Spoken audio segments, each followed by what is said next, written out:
2021년 우리 교회의 표어가요, 참되게 예배하는 교회입니다. 그 어느 때보다도 정말 이 표어를 마음에 늘 생각하며 삶을 살아내는 우리가 되어지기를 간절히 바랍니다. 정말 참되게 예배하는 것이 얼마나 중요한지 이 최근 벌어진 한 사건을 통해 더욱 절실하게 느껴졌습니다. 여러분도 다 잘 알고 계시고 이미 듣고 계셨겠지만 26개월 된 정인이라는 이 여자아이가 입양된 뒤에 이 입양한 부모에게 학대를 받아 결국 이 사망에 이르는 사건으로 인해서 온 국민이 지금 분노하고 있습니다. 그리고 이 양부모를 어떻게 재판할지에 대한 초미의 관심을 가지고 지켜보고 있는 상황입니다. 이 16개월 된 아기에게 행한 학대의 내용은 차마 이 자리에서 말씀을 드릴 수 있을 만한 그런 내용이 아닙니다. 참으로 참담한 내용들입니다. 여러분, 이 사건을 접하면서 오늘 이 예배 자리에 나온 저와 여러분과 이 사건은 전혀 무관하다고 혹시 생각하십니까? 여러분, 그렇게 생각한다면 여기서부터 이제 우리는 생각을 다시 한번 바꾸어야 합니다. 왜냐하면 이 엄청난 사건을 일으킨 부부는 교회를 그것도 아주 열심히 다니던 사람들이었기 때문입니다. 입양한 아기를 학대하고 죽음으로 몰아간 입양 부모는 기독교 대학인 한동대 출신이라고 합니다. 그리고 이 둘 다 현직 목회자의 자녀들입니다. 또 양부의 경우에는 기독교 방송국에서 일하는 직원이었습니다. 그러니까 그 주변의 모든 배경이요, 기독교와 연결되어 있었다는 것입니다. 여러분, 하나님께서는요, 당시 사회적으로 가장 약자였던 과부와 고아에 대해서 이렇게 말씀을 하십니다. 그게 출애굽기 22장 22절에서 24절의 말씀인데요. 한번 들어보십시오. 너는 과부나 고아를 해롭게 하지 말라. 내가 만일 그들을 해롭게 함으로 그들이 내게 부르짖으면 내가 반드시 그 부르짖음을 들으리라. 나의 노가 맹렬함으로 내가 칼로 너희를 죽이리니 너희의 아내는 과부가 되고 너희 자녀는 고아가 되리라. 하나님께서 이런 말씀을 하셨다는 것입니다. 이 말씀을 하시는데 이 개역 한글과 개역 개정은요, 22절과 23절에 이 말씀을 듣는 주체를요, 너라고 표현합니다. 너는, 네가 라고 이야기합니다. 과부나 고아, 약자를 해롭게 하지 말라라고 말씀하고 그들의 부르짖음을 내가 반드시 들으리라 라고 말씀합니다. 그런데 24절에 가면요, 너희를 이라는 용어로 바뀝니다. 물론 원어를 보게 되면 다 너희라는 용어입니다. 그러나 개역 한글과 개역 개정이 앞에는 너라고 표현하고 뒤에서 너희라고 하는 표현이 오히려 더 와닿는 표현인 것 같습니다. 여러분, 너의 문제와 너희의 문제는 다릅니다. 한 사람의 문제가 한 사람의 문제로 끝나는 것이 아니라는 것입니다. 그리스도인 공동체는, 예수 그리스도를 믿는 자들은 뭐 별개의 사람들이 아니라는 것입니다. 그가 예수님을 믿고 교회를 다니지만 그가 벌인 문제는 그의 문제지 라고 생각하는 것이 그리스도인과 교회 공동체의 모습이 아니라는 것입니다. 우리의 문제라는 것입니다. 여러분, 이것이기 때문에 지금 새해 벽두부터 벌어지는 이 사건을 우리와는 전혀 무관한 어떻게 저런 존재가 있을 수 있어? 라는 그러한 차원에서 끝나면 안 된다는 것입니다. 그의 문제가 우리의 문제일 수 있다라는 하나님의 준엄한 음성에 귀를 기울여야 한다는 것입니다. 여러분, 만일 이 정인이의 양부모의 부모님인 이 목사님들이요, 이 문제는 자신들과는 전혀 상관이 없고 그냥 내 아들, 딸들의 문제다, 왜 나한테 얘기하느냐, 여러분, 이렇게 반응한다면 그는 목회자라고 할 수가 없습니다. 여러분, 그 관련된 교회들이요, 야, 이거는 뭐 우리 목사님의 문제가 아니라 그 자녀들의 문제지 뭐 우리하고 무슨 관계야, 이렇게 생각하면 안 된다는 것입니다. 더 나아가서 저와 여러분도 마찬가지입니다. 오히려 정인이의 이 양부모와 전혀 관계없으신 목사님들께서요, 이 정인이의 묘지를 방문하셔서 눈물을 흘리시면서 말씀하시는 내용이 뭐였느냐? 우리가 죄를 지었습니다 라는 고백이었습니다. 이 고백이 이 시대를 살아가는 모든 그리스도인과 교회 공동체가 함께 새해를 주신 하나님 앞에 고백하고 회개하며 흘려야 할 눈물은 아닌지 우리가 생각해 보아야 한다는 것입니다. 여러분, 어린아기를 학대하면서 그 양부모가 주일날 드린 예배, 그 예배는 도대체 어떤 예배였을까요? 그들이 입술로 찬양하고 그 귀로 듣는 그 말씀은 도대체 누구의 말씀이었을까요? 누구를 찬양하는 입술이었을까요? 그 양부모가 그 8개월에 걸쳐서 그 아이를 학대하며 매주마다 예배를 드렸지 않겠습니까? 과연 그들의 예배가 하나님께서 기뻐하시는 참된 예배는 결코 아니었음은 분명합니다. 그리고 이 사건은요, 참된 예배가 아니라 형식적이고 가식적인 예배를 드리는 사람들의 삶이 얼마나 악해질 수 있는지 잘 보여주고 있다는 것입니다. 여러분, 단순히 참된 예배를 안 드리는 것, 이게 단순한 문제가 아니라 형식적이고 가식적인 예배를 드리며 삶의 자리에 나아가는 그리스도인들이 세상을 향해 어떤 악도 저지를 수 있는지를 너무 잘 보여주고 있다는 것입니다. 예수 믿었으니까 나는 구원받지, 예수 믿었으니까 심판은 하나님이 하시는 것이지 어떻게 사람이 심판을 하느냐, 이런 말을 어떻게 할 수 있는지 알 수가 없다는 것입니다. 이렇게 형식적이고 가식적인 예배를 드리는 사람이 약해질 수 있는 이 악함의 정도를 성경에서는 이미 말씀하고 계셨다는 것입니다. 이미 성경에서는 경고해주고 계신다는 것입니다. 그 대표적인 말씀이 오늘 우리가 읽은 본문의 말씀입니다. 인류의 역사가 시작되어지고 이제 아담과 하와가 에덴 동산에서 쫓겨난 이 상황 가운데에 이 죄성이 있는 인간들에게 벌어진 가장 최초의 문제, 그것이 바로 비극이었다는 것입니다. 이 비극이 무엇으로 말미암아 벌어지게 되었는가? 오늘 성경 본문은 형이 동생을 죽이는 이런 악을 저지르는, 상상하지 못하는 이런 죄를 저지르는 이유가, 그 근본적인 이유가 어디 있는지 처음부터 말씀해주고 있다는 것입니다. 형이 동생을 죽이는 비극이 벌어진 이유, 그것은 바로 형인 가인이 참된 예배자가 아니었기 때문입니다. 이유는 딱 그것입니다. 참된 예배자가 아니었기에 동생을 죽이는 것입니다.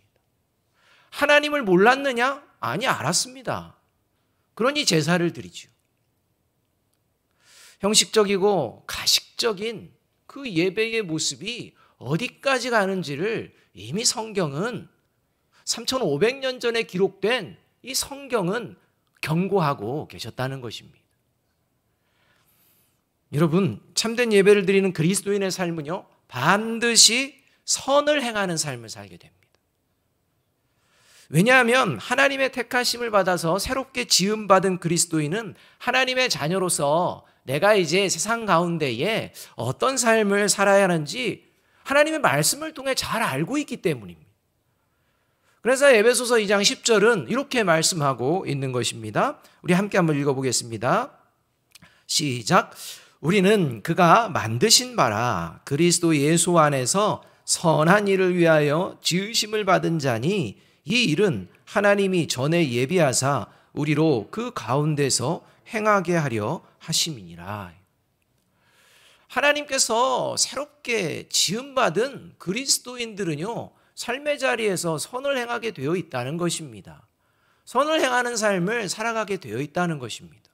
이를 위해 하나님께서는요, 우리에게 하나님께 나와 예배드리라 말씀하시는 것입니다. 그래서 함께 모여 예배드리고 하나님의 말씀과 찬양과 기도 앞에서 우리의 모습을 돌아보며 이제 하나님의 자녀됨을 회복하고 세상에 나아가는 것입니다. 이것이 그리스도인의 모습입니다. 바라기는 오늘 이 예배를 통해 우리 모두가 선을 행하는 참된 예배자로 회복되어지기를 주님의 이름으로 축복합니다. 이 마음을 품어야 합니다. 이 마음을 품지 않으면 저와 여러분도 예외 없이 지금 악을 저지르는 그러한 자리로 언젠가 나아가게 되어 있다는 것입니다. 그렇다면 참되게 예배함으로 선을 행하는 그리스도인, 과연 구체적으로 어떤 예배자의 모습인지 우리가 돌아보아야 합니다. 저와 여러분이 지금 드리는 이 참된 예배가 과연 삶의 자리에서 선을 행하기를 결단하는 예배인지 우리가 다시 한번 돌아보아야 한다는 것입니다. 도대체 참된 예배를 선을 행하는 예배자로서 내가 나아가기 위해서 저와 여러분의 마음에 품어야 될 모습, 이것을 오늘 본문에서 말씀해 주고 있습니다. 첫 번째로 이 선을 행하는 참된 예배자는요, 시간에 국한된 예배가 아니라 삶의 예배를 드리는 존재입니다. 여러분, 정해진 시간에만 예배 드리는 사람을 참된 예배자라고 하나님은 말씀하지 않으십니다. 정해진 시간에 드리는 예배에 하나님이 관심을 갖고 계시냐? 여러분, 하나님은요, 정해진 시간의 예배에 관심을 갖지만 그냥 그 시간에 국한된 예배에 하나님이 관심을 갖는 분이 아니십니다. 그리스도인은요, 정해진 시간에 예배 드리는 존재가 아니라 삶 자체가 예배 드리는 존재입니다. 그래서 누누이 말씀드리지만 그리스도인의 삶은 그냥 신앙생활이라는 것입니다. 그 신앙이 뭡니까? 하나님을 예배드리는 삶이라는 것입니다. 이것이 그리스도인의 모습입니다. 그런데 얼마나 많은 그리스도인들이요, 시간에 국한된 예배에만 힘을 씁니다. 그리고 그것이 예배라고 생각합니다. 여러분, 이러한 오해를 버려야 합니다. 하나님은 시간에 국한된 예배에 관심을 갖는 분이 아니라 저와 여러분 자체에 관심을 갖습니다. 저와 여러분 자체에 관심을 갖는다는 것은 저와 여러분의 삶의 자리에 하나님께서 관심을 두고 계신다는 것입니다. 그래서 3절과 5절 상반절은 이렇게 말씀하고 있습니다. 세월이 지난 후에 가인은 땅의 소산으로 제물을 삼아 여호와께 드렸고 아벨은 자기도 양의 첫 새끼와 그 기름으로 드렸더니 여호와께서 아벨과 그의 제물은 받으셨으나 가인과 그의 제물은 받지 아니하신지라, 이렇게 말씀합니다. 이 말씀에 의하면 가인과 아벨 모두가 하나님께 제사를 드렸습니다. 하나님이 어떤 분인지 알고 있다는 것입니다. 제사를 드려야 되는 분인 줄 알고 있다는 것입니다. 예배의 대상이라는 것도 알고 있었다는 것입니다. 그러나 이 예배 드리는 그 시간 하나님께서는 아벨의 제사만 받으시고 가인의 제사는 받지 않으십니다. 하나님께서 아벨의 제사만 받으시고 가인의 제사는 거절하신 것, 받지 않으신 이유는 그들의 직업의 문제가 아닙니다. 또 재물의 문제도 아니었습니다. 제사를 드리는 아벨과 가인의 삶이 문제였습니다. 이것을 알 수 있는 용어가 3절에 시작되는 용어입니다. 그것이 바로 세월이 지난 후에라는 말씀입니다. 이 세월이 지난 후에라는 말을 원문대로 그대로 직역하면 날들의 끝에입니다. 다시 말하면 가인과 아벨이 살아온 그 날들, 이 날들의 끝자락에라는 말입니다. 이 말씀은요, 단순히 이제 세월이, 시간이 어느 정도 지난 어느 날, 예를 들면 저와 여러분이 일주일 동안 이렇게 살다가 이제 주일이 돼서라는 이러한 말이 아니라, 이 말은 어떤 말이냐면 가인과 아벨이 살아온 전체의 삶을 이야기하는 것입니다. 그리고 그 삶이 어떤 삶이었는지 이제 하나님께서 결정하시는 마지막 때를 말씀하는 용어라는 것입니다. 그래서 이 의미는요, 세월이 지난 후에라는 것은 종말적인 의미를 담고 있는 용어입니다. 그래서 이 끝에라는 이 말이 종말적인 용어들로 구약에서 사용이 되어집니다. 홍수를 당할 때에도 이제 노아의 홍수 때 그 끝날의 끝이라는 표현이 여기 등장하는 지난 후에라는 표현입니다. 그러니까 이제 모든 삶의 자리를 아우러서 지금 가인과 아벨이 가지고 온 것입니다. 그리고 그 모든 삶의 자리를 하나님이 지금 이 예배 자리를 통해서 평가하시는, 결론 내리시는 이 자리가 바로 가인과 아벨이 예배드리는 자리였다는 것입니다. 따라서 오늘 본문에서 가인과 아벨이 드린 예배는 예배드린 그 날의 모습만을 말씀하시는 것이 아니라 가인과 아벨이 살아온 모든 삶의 자리를 어떤 마음으로 살았는지 하나님께서 평가하시는 시간을 의미합니다. 그리고 그 결과 아벨의 삶은 참된 예배자의 삶이었고 가인의 삶은 형식적이고 가식적인 예배자의 삶이었다라고 선언하시는 것이 오늘 가인과 아벨이 드리는 예배의 자리였다는 것입니다. 오늘 저와 여러분의 예배의 자리도요, 지난 한 주간의 삶, 더 나아가서는 과거의 모든 삶의 자리를 하나님 앞에 가지고 온 자리입니다. 또 그 언젠가 마지막 때에 저와 여러분은 모든 삶의 열매를 들고서 하나님 앞에 나아가게 될 것입니다. 그 마지막 그때 저와 여러분이 가지고 간 삶의 열매가 예수 그리스도를 바르게 믿는 믿음으로 맺어진 열매인지 아니면 잘못된 그러한 것인지를 하나님께서는 보게 되신다는 것입니다. 그래서 예수님께서 마태복음 7장 17절 20절에서 이렇게 말씀하고 계십니다. 함께 한번 읽어보겠습니다. 시작. 이와 같이 좋은 나무마다 아름다운 열매를 맺고 못된 나무가 나쁜 열매를 맺나니 좋은 나무가 나쁜 열매를 맺을 수 없고 못된 나무가 아름다운 열매를 맺을 수 없느니라. 아름다운 열매를 맺지 아니하는 나무마다 찍혀 불에 던져지느니라. 그러므로 그들의 열매로 그들을 알리라 라는 것입니다. 지금 가인과 아벨은요, 자기가 삶의 자리 가운데에 열심히 수고한 열매들을 하나님께 올려드렸는데 그 열매가 아벨의 열매는 아름다운 열매라는 것입니다. 가인의 열매는 나쁜 열매라는 것입니다. 그냥 불에 던져버릴 그런 것이라는 것입니다. 이게 오늘 가인과 아벨의 예배의 모습이었고 이 예배를 드리러 오는 삶의 자리의 모습이었다는 것입니다. 사랑하는 여러분, 아름다운 열매는 선을 행함으로 맺어지게 됩니다. 여러분, 악한 자에게 아름다운 열매가 있겠습니까? 겉으로는 아름답게 보여질지라도 그 속은 썩어버린 그러한 열매일 뿐입니다. 이렇게 아름다운 열매를 맺고자 힘쓰는 삶을 살아내는, 그리고서 그러한 삶의 모습을 이제 하나님 앞에 예배드리러 나오는 이러한 존재가 참된 예배자라는 것입니다. 아벨과 같이 저와 여러분의 삶의 자리가 마지막 때까지 하나님께서 기뻐하시는 참된 예배의 자리가 되기를 주님의 이름으로 축복합니다. 이것을 늘 기억하며 나아가야 합니다. 둘째로, 선을 행하는 참된 예배자는요, 하나님의 거절에 낙심하거나 분노하지 않습니다. 여러분, 이것을 잘 생각하셔야 됩니다. 삶의 자리 가운데 하나님을 위하여, 영광을 위하여 살아갈 때 때로는 저와 여러분의 삶의 자리에서 하나님은 왜 내가 이렇게 살아가는데 나의 삶을 외면하시는 것 같지? 내가 원하는 것을 왜 거절하시지? 라는 상황에 처해질 수 있다는 것입니다. 그때 저와 여러분의 모습 가운데에 하나님을 향한 낙심이나 분노가 생긴다면 그건 참된 예배자가 아닙니다. 5절과 6절의 말씀 우리 함께 한번 읽어보겠습니다. 5절과 6절입니다. 시작. 가인과 그의 재물은 받지 아니하신지라 가인이 몹시 분하여 안색이 변하니 여호와께서 가인에게 이르시되 네가 분하여 함은 어찌 됨이며 안색이 변함은 어찌 됨이냐, 이렇게 말씀합니다.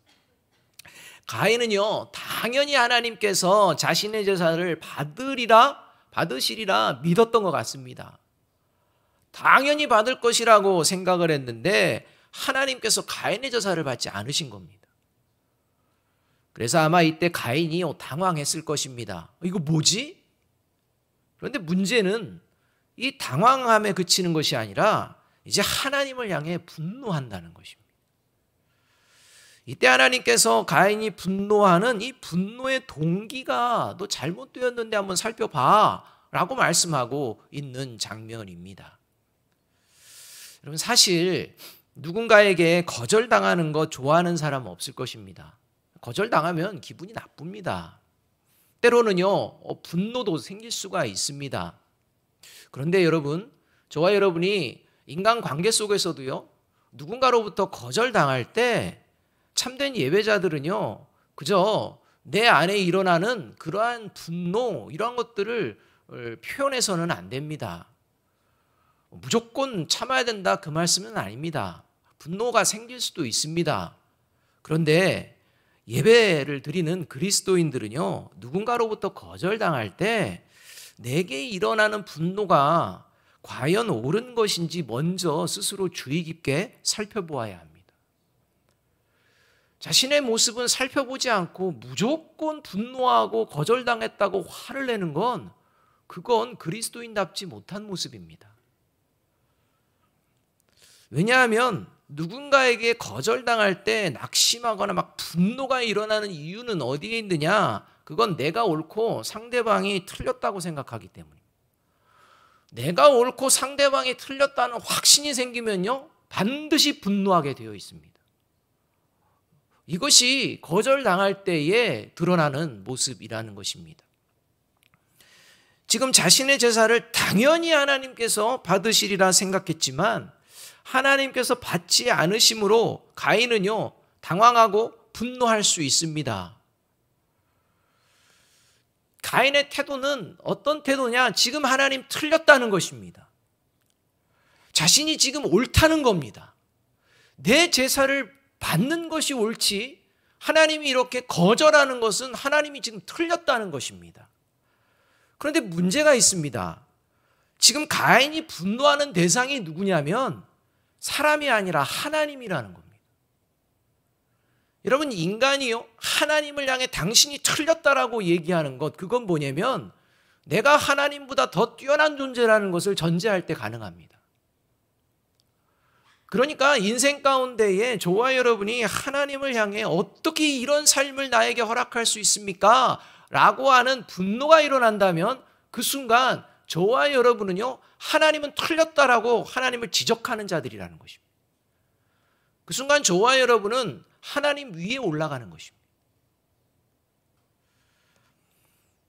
자신의 뜻대로 되지 않으면 하나님마저도 틀렸다고 분노하는 자는 결코 참된 예배자가 될 수가 없습니다. 가인의 삶의 모습이요, 오늘 예배 드릴 때만 그랬겠습니까? 아마 그의 삶의 자리가 이런 자리였을 것입니다.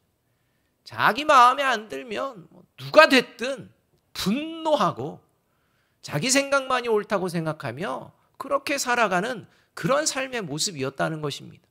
그러한 잘못된 습관이 쌓여있는 이런 존재가 하나님 앞에서도 그냥 그 삶의 모습을 그대로 보여내는 것입니다. 여러분, 자신의 뜻대로 되지 않으면 하나님의 마저도 하나님이 틀렸다라고 생각하는 이런 존재는 참된 예배를 드린 존재가 아니라는 사실을 꼭 기억해야 됩니다. 또 그런 마음을 가지고요, 어디에 한번 두고 보자, 내가 한번 더 예배를 드리고 뭔가 하나님께 뭔가를 해볼 텐데 한번 내 삶이 어떻게 되나 한번 두고 보자 라는 마음을 가지고 예배의 자리에 나온다면 그는 더욱 참된 예배를 하나님께 드리는 존재가 아닙니다. 그런 자의 예배를 하나님이 어떻게 받으실 수가 있겠습니까? 2000년 전 이스라엘의 율법학자들과 종교 지도자들 역시 자신들은 옳고 예수님은 틀렸다며 예수님께 분노를 쏟아냅니다. 예수님의 말씀을 듣는 처음부터 마지막까지 어떻게 하면 죽일까, 이것만 생각하며 살아갔습니다. 그들이 왜 그렇게 했나, 그 이유를 이 존 스토트 목사님께서요, 이 율법학자들과 종교 지도자들이 왜 그렇게 했는지 그 이유를 존 스토트 목사님이 쓰신 성경이란 무엇인가 라는 책에서 이렇게 이야기합니다. 율법학자들과 종교 지도자들이 성경을 잘못 읽었기 때문이다, 이렇게 말합니다. 그게 결론입니다. 그들이 왜 예수님을 죽이려고 했을까? 그들이 성경을 잘못 읽었기 때문이다, 이렇게 말합니다. 그 책의 내용 중에 이런 대목이 나옵니다. 성경을 읽는다는 것은 예수님을 사랑하게 되는 것인데 이는 우리의 성경 읽기를 돌아보게 한다. 많은 율법학자와 종교 지도자들이 성경은 알아도 그리스도를 부인한 것을 볼 때 그들의 성경 읽기는 잘못된 것이다. 성경을 사랑하는 것은 계시의 주제인 그리스도를 위해 살게 되는 것이다 라는 것입니다. 그러니까 성경을 읽으면, 성경을 바르게 읽으면 하나님이 누구신지, 하나님이 무엇을 말씀하시는지, 하나님을 위하여 어떻게 살아야 될지 이것을 바르게 알고 살아가게 되어 있다는 것입니다. 그런데 그 삶의 자리와 전혀 역행하는, 오히려 하나님의 아들을 죽이는 삶을 살게 되었던 것, 그건 뭐냐? 성경을 바르게 읽지 않았다는 것입니다. 읽기는 읽지만 성경을 그 마음 가운데에 품지 않았다는 것입니다. 그저 자기의 뜻대로만, 자기의 유익대로만 살아가는 모습이었다는 것입니다. 여러분, 성경을 바르게 읽으면 내가 원하는 삶이 아니라 하나님께서 기뻐하시는 삶을 살아가게 되는 줄로 믿습니다. 이게 성경을 바로 읽는 그리스도인의 모습입니다. 수많은 유대 율법학자와 종교 지도자들이 성경을 바르게 읽지 않았다라고 결론을 내리는 이유는 바로 말로는 성경이 하나님의 말씀이라고 하면서도 그들의 삶 자체가 하나님을 위해서 살아가는 것이 아니라 자신들의 유익을 위하여 살아가는 이러한 존재들이었음이 드러났기 때문에 성경을 잘못 읽었다라고 이야기하고 있는 것이라는 것입니다. 성경의 내용을 모른다는 게 아닙니다. 성경을 삶의 자리에 적용하지 않습니다. 그저 내 생각을 적용할 뿐입니다. 여러분, 그렇기 때문에 하나님께 분노하는 것입니다. 그래서 말씀이 육신이 되어 오신 예수님마저 틀렸다, 자신들이 옳다 라고 끝까지 주장하고 결국 예수님을 향해 분노하며 십자가에 죽이는 살인자들이 됩니다. 그러니 그들이 창세기 이 4장에 나오는 이 말씀을 그들은 어떤 말씀으로 받아들였겠습니까?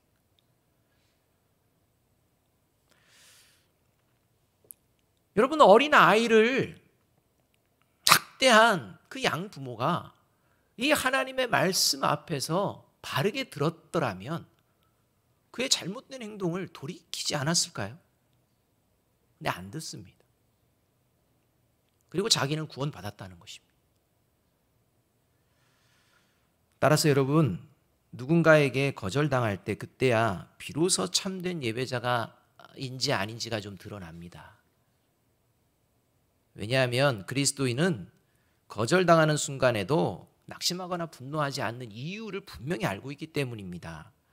성경을 통해서 알고 있기 때문입니다. 하나님이 누구신지를 알고 있기 때문입니다. 내 삶의 자리에 하나님이 나를 거절하시는 것 같은 그러한 믿음이 흔들리는 상황에서도요, 성경을 바르게 알고 있고 읽고 있고 듣고 있는 사람이라면 하나님이 누구신지를 바르게 생각해냅니다. 그러하기에 분노하지 않습니다. 이사야서 55장 9절은요, 하나님이 자신이 어떤 분인지 우리에게 분명하게 이렇게 말씀해 주십니다. 함께 한번 읽어보겠습니다. 시작. 이는 하늘이 땅보다 높음 같이 내 길은 너희의 길보다 높으며 내 생각은 너희의 생각보다 높음이니라. 여러분, 하나님의 생각이 저와 여러분의 생각보다 훨씬 높고 깊은 줄로 믿으십니까? 저와 여러분의 판단보다 하나님의 판단이 가장 정확한 줄로 믿으십니까? 여러분, 이것을 믿기 때문에 그리스도인들은요, 이렇게 고백하고 있는 것입니다. 로마서 8장 28절입니다. 같이 한번 이 말씀도 읽어봅니다. 시작. 우리가 알거니와 하나님을 사랑하는 자 곧 그의 뜻대로 부르심을 입은 자들에게는 모든 것이 합력하여 선을 이루느니라. 여러분, 이것이 그리스도인이 삶의 자리에서 늘 하나님께 고백하는 고백의 모습이라는 것입니다. 하나님께서 가인의 제사를 거절하신 이유는 가인의 예배가 잘못되었기 때문인 동시에 가인이 다시 참된 예배를 하나님께 드리기를 원하셨기 때문입니다. 가인은요, 겸손히 하나님께서 자신의 제사를 받으시지 않으신 이유를 여쭈어 보아야 했습니다. 그러나 그는 끝까지 하나님이 틀렸다고 합니다. 그리고 분노합니다. 그리고 그 결과 하나님으로부터 영원한 심판을 받게 되는 것을 우리가 볼 수가 있습니다. 사랑하는 여러분, 참된 예배를 드리는 자는요, 성경을 통해 하나님의 말씀을 바르게 듣습니다. 그래서 내 생각보다 더 선하시고 더 정확하신 하나님의 인도하심이 지금 내 삶의 자리에 있는 줄로 믿습니다. 비록 내가 원하는 그 모습이 아닐지라도 내 생각보다 더 높으신, 더 지혜가 뛰어나신 하나님의 지혜가 비록 삶의 자리에서 하나님으로부터 거절당하는 것 같을지라도, 내가 원하는 것을 얻지 못하는 그러한 상황일지라도 그럴 만한 선한 이유가 하나님께 분명히 있는 줄로 저는 믿습니다. 라는 믿음으로 그 삶의 자리에서 선을 행하는 그 삶을 살아내게 된다는 것입니다. 그러하기에 내 삶의 자리에 하나님이 뭔가 외면하시고 거절당한다고 하나님께 불평하거나 불만을 품거나 원망하거나 분노하지 않는다는 것입니다. 이것이 바로 참된 예배를 드리는 사람의 삶의 모습입니다. 그래서 마지막으로 셋째로 선을 행하는 참된 예배자는요, 그러하기 때문에 그 어떤 삶의 자리에서도 죄를 이기는 삶을 살아내려고 한다는 것입니다. 죄를 이긴다는 것은요, 육신대로 본능대로 살지 않는 것을 말합니다. 7절 말씀을 우리 함께 한번 읽어보겠습니다. 7절입니다. 같이 한번 읽어봅니다. 시작. 내가 선을 행하면 어찌 낯을 들지 못하겠느냐? 선을 행하지 아니하면 죄가 문에 엎드려 있느니라. 죄가 너를 원하나 너는 죄를 다스릴지니라. 하나님께서는 가인에게 죄를 좀 다스리면 좋겠다라고 권면하시는 게 아니라 너 지금 죄를 다스려야 돼 라고 명령하십니다. 지금 너가 사탄에게 완전히 너의 영혼을, 너를 뺏기는 이러한 일이 벌어질 상황 가운데 있어 라고 하나님이 경고하시며 죄를 다스려야 된다. 지금 너가 하는 것이 결코 선하지가 않아. 너는 옳지가 않아. 그러니 내 앞에서 지금 다시 한번 생각하고 너 마음 가운데 일어나고 있는 이 사탄의 이 모습을 다스려야 돼. 이겨내야 돼. 라고 지금 명령하고 계시는 것입니다. 그러나 결국 가인은 어떻게 됩니까? 죄를 다스리기는커녕 그 죄의 주체인 사탄에게 점령을 당해버립니다. 그리고 동생 아벨을 죽입니다. 하나님을 죽일 수 없으니 하나님 대신 동생 아벨을 죽여버립니다. 예수 그리스도를 핍박을 못하니까 예수 그리스도를 믿는 그리스도인들을 핍박해버립니다. 여러분, 이게 악의 특징입니다. 그럼에도 불구하고 아벨이 죽은 후 하나님께서 가인을 또 찾아오십니다. 그리고 아벨이 어디 있느냐 물으십니다. 아벨이 지금 어디 있는지 몰라서 물으시는 게 아닙니다. 다 알고 계시면서 하나님께서 물으십니다. 왜요? 가인에게 다시 회개의 기회를 주시기 원하셨기 때문에. 다시 한번 네가 내 앞에서 바르게 고백했으면 좋겠다. 이때 가인은 전혀 죄책감이라고는 찾아볼 수 없을 뿐만 아니라 오히려 자신에게 아벨이 어디 있느냐 물으시는 하나님께 불만과 불평을 쏟아냅니다. 이게 창세기 4장 9절의 말씀입니다. 이렇게 대답합니다. 여호와께서 가인에게 이르시되 내 아우 아벨이 어디 있느냐? 그가 이르되 내가 알지 못하나이다. 내가 내 아우를 지키는 자니까? 이렇게 얘기해요. 하나님께서는 가인이 죄를 회개하기를 원하셔서 다시 찾아오셨지만 가인은 동생을 죽이고도 전혀 죄책감을 느끼지 않습니다. 하나님이 어떤 분인지 그는요, 자기 생각대로만 합니다. 하나님 모를 거라고 생각합니다. 아니, 하나님이 알고 있어도 이런 질문하면 안 된다는 것입니다. 왜요? 아벨이 죽게 된 것 다 누구 탓이라는 것입니까? 하나님 탓이라는 거예요. 하나님 뻔히 알면서 왜 물어봐요? 당신 때문에 그런 거예요. 라고 하며 불평과 불만을 지금 쏟아내고 있는 것입니다. 왜 날 찾아와가지고 이렇게 얘기하는 겁니다.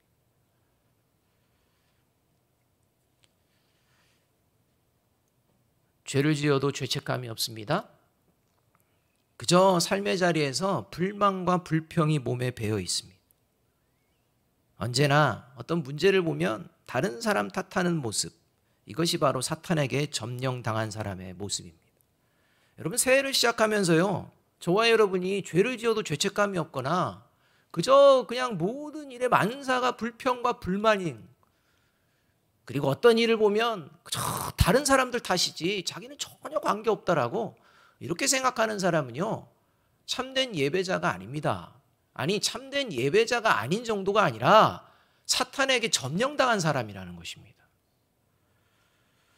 그래서 유다서 1장 16절과 19절은요, 사탄에게 점령을 당하여 결국 하나님의 심판을 받게 되는 자들의 모습과 그 이유를 이렇게 말씀하고 계시는 것입니다. 우리 함께 한번 읽어보겠습니다. 시작. 이들은 불만에 쌓여서 불평을 늘어놓는 사람들이요, 자기들의 욕심대로 사는 사람들입니다. 그들은 입으로 허풍을 떨다가도 이익을 챙기기 위해서는 남에게 아첨을 합니다. 이 사람들은 분열을 일으키는 자들이며 성령을 받지 않고 본능대로 사는 자들입니다. 여러분, 이렇게 죄책감이 없고 그저 그냥 삶 자체가 불평과 불만과 원망과 다른 사람 탓하는 이러한 모습이 되어지는 그 이유가 어디 있느냐? 성령을 받지 않았기 때문이라고 말씀하고 있다는 것입니다. 그러니까 성령이 없는 존재는요, 그냥 일상이 그렇습니다. 그런데 이런 일상이요, 교회를 다니고 예배를 드리고 하나님께 구원받았다라는 그리스도인과 교회 공동체에서 벌어지면 이건 문제가 큽니다. 여러분, 이 새해 벽두부터 찾아온 이 엄청난 아동학대의 사건, 딱 이런 모습 아닙니까? 사랑하는 여러분, 그들만의 문제가 아니라 저와 여러분의 예배를 돌아보아야 합니다. 선을 행하는 참된 예배를 드릴 수 있는 존재는 오직 성령을 받은 그리스도인 뿐입니다. 왜냐하면 성령의 도우심으로 죄에서 자유를 얻고 죄를 이기는 영원한 성령의 능력을 주신 하나님의 사랑을 믿고 알고 감사하며 살아내는 존재가 바로 예수 그리스도의 십자가의 은혜를 깨닫는, 그리고 그것을 삶에서 감사함으로 살아내는 그리스도인이기 때문입니다. 저와 여러분에게 죄를 이길 수 있는 능력이 있는 줄로 믿습니다. 여러분, 삶의 자리에서 이것을 살아내야 합니다. 따라서 저와 여러분의 모습 가운데에 하나님이 기뻐하시지 않는 모습이 있다면 오늘 다시 다 그러한 인간적인 정욕과 본능은 십자가에 못 박고 하나님께서 기뻐하시는 참된 예배자로서 이제 선을 행하는 삶을 살아내기를 결단하며 나아가는 저와 여러분이 되기를 주님의 이름으로 축복합니다. 우리 마지막으로 갈라디아 6장 9절 말씀 함께 한번 읽습니다. 시작. 우리가 선을 행하되 낙심하지 말지니 포기하지 아니하면 때가 이름에 거두리라. 기도하겠습니다.